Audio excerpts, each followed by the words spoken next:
A man was bitten by a venomous snake, leaving him completely paralyzed and unable to move. However, the doctor pronounced him dead, without even attempting to resuscitate him. To determine the cause of death, the doctor let the assistant send the man to the autopsy room, preparing to remove and examine his internal organs. The most desperate part was that at this moment, Jimmy was fully conscious. He could not only see the sharp scalpel in front of him, but also hear the doctors discussing where to make the first incision. Yet he couldn't move a single inch, only able to slowly await his death. The doctors proceeded to cut off Jimmy's clothes, and the autopsy officially began. Before starting, they even took a posthumous photo of Jimmy, but the careless doctors failed to notice that his pupils hadn't dilated yet. It seemed that today, Jimmy was destined to die no matter what. As per protocol, the next step was to measure the body temperature. The doctor roughly inserted a 1-meter-long thermometer into his rear end. At this point, Jimmy had already cursed the doctor's entire family in his mind. Ultimately, the temperature reading came back normal, but the female doctor claimed it was because the corpse hadn't cooled down yet from being out in the sun for too long. Eager to finish up and call it a day,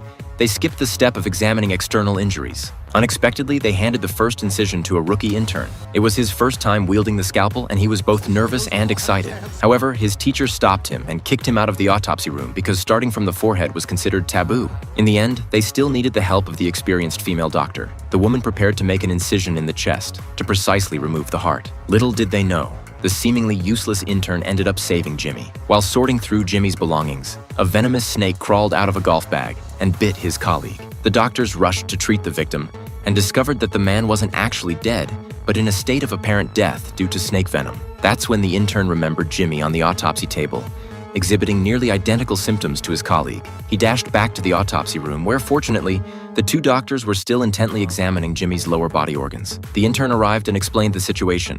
Only then did the female doctor notice the wound on Jimmy's leg. She felt immensely guilty because their negligence had almost killed a living person. In the end, under the emergency treatment of the chief physician, Jimmy successfully survived.